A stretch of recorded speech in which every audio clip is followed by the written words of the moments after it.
So you can see I've just dropped my bezel over the jump ring, and a small amount of flux. We don't want so much we can't see what's going on. So just on the inside.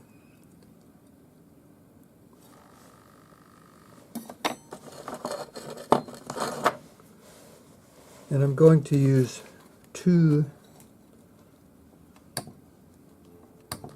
small pieces of hard solder, just one on either side.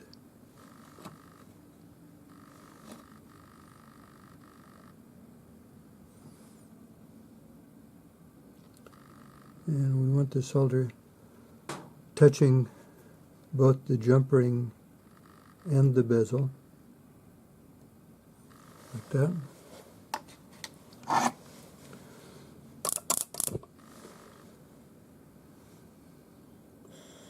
So watch your heat, and what we want to do is we want to basically circle the outside of this.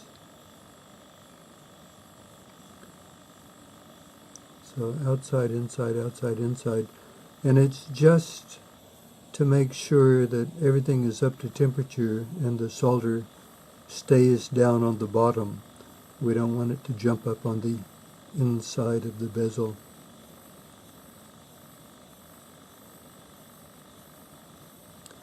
You can see that I am just circling the outside.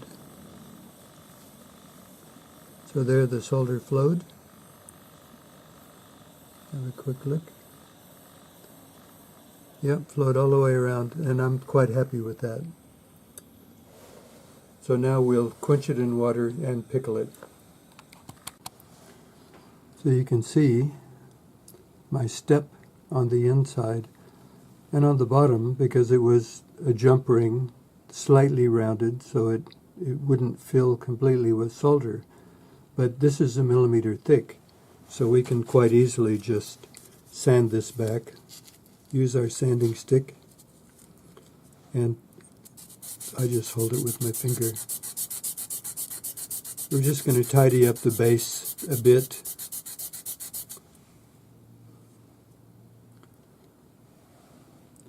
So keep going until it's to your satisfaction.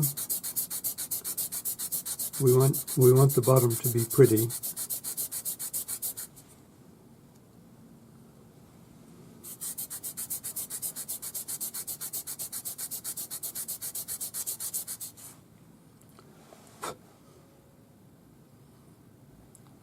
So just a little bit more and we're ready.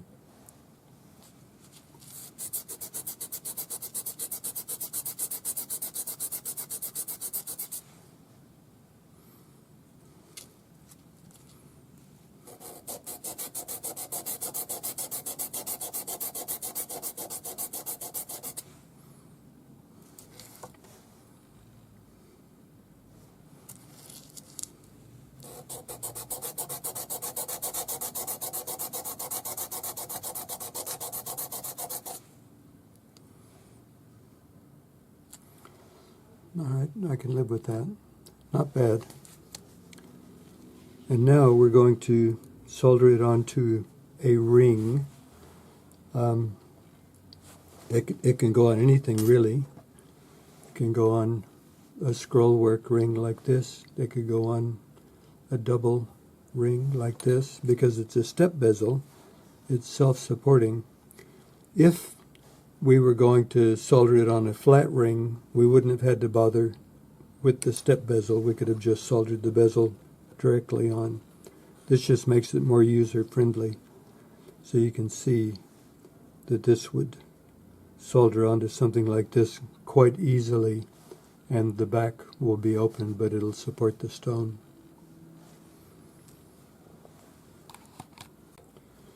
I made a tapered ring shank, which was 12 millimeters longer than normal, so that I could put a 4 millimeter loop in the end to go around my bezel. So I'm just going to make sure that it fits correctly, which it does, because it's still open, so I can squeeze it in a little bit so that it's just touching. So now I'll form it into a ring the proper size, because once we solder this in, we don't want to be trying to deform the ring because it will deform the bezel. So we'll just go around our ring mandrel a little bit smaller than the size we want.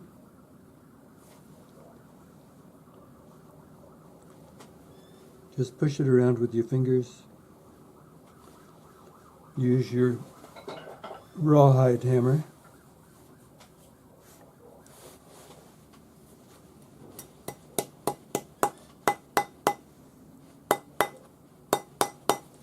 And make sure it's nice and round at this time, because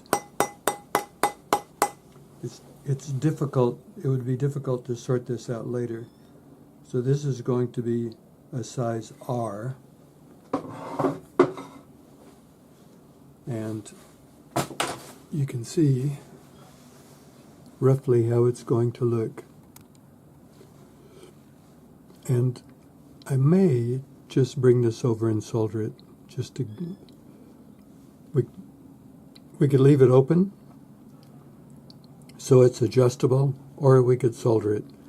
I'll decide when I have it on the workbench. So I have this so that the ring shank holds the bezel. Now we want to look at the top to make sure that there's enough bezel sticking above the wire so that we'll be able to push it over. So I'm going to raise that up just a little bit more.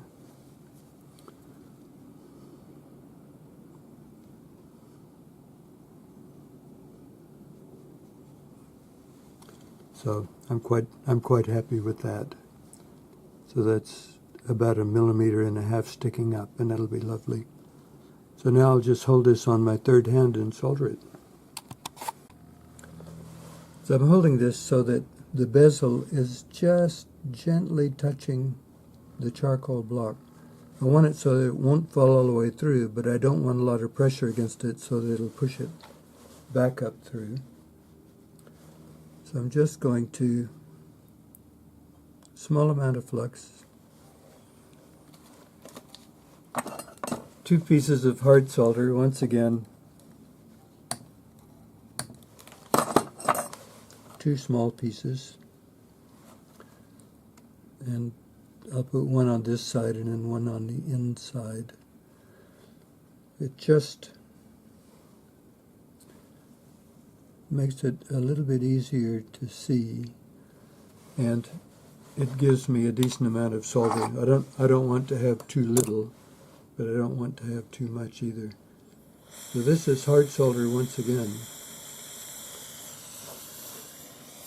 And because our bezel is held by the outside of this ring, it shouldn't expand, and it shouldn't come unsoldered.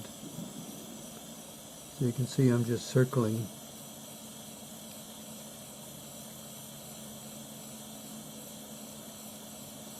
There. Switch to the other side there. That's quite lovely. I could see it flow all the way around where it was touching. So now we'll quench this in water. Have a look. Oh yeah, I'm quite happy with that.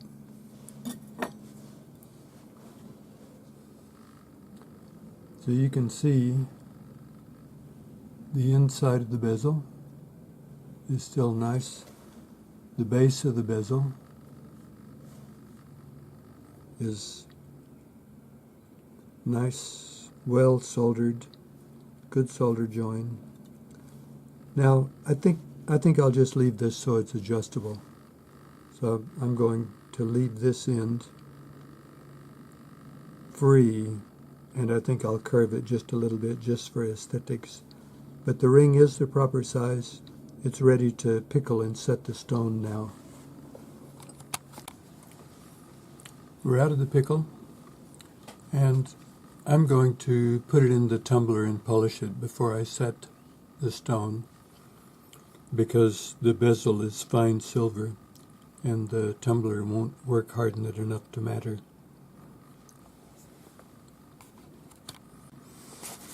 Okay, we're out of the tumbler. It's looking good. Time to set the stone.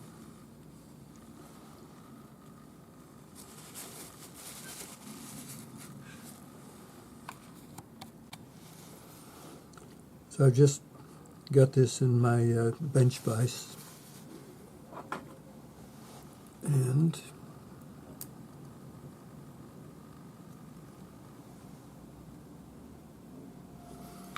drop the stone in. Make sure it goes all the way down, which it has. And then I'm going to hammer set it, and I'm just going to use a small polished punch. Actually, I think I'll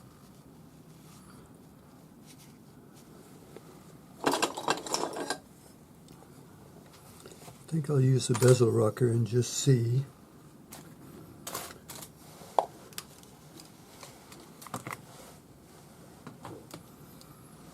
Because it should work well enough. So this is just a brass bezel rocker, and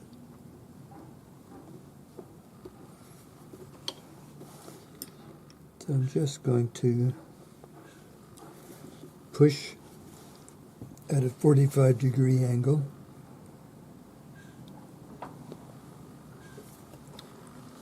And go all the way around.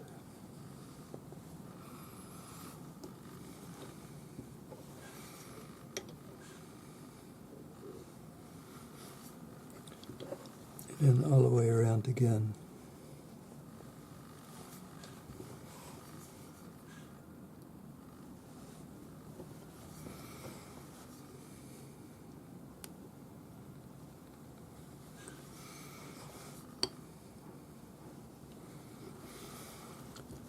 And then I'm just going to use a burnisher and just smooth the edge a little bit.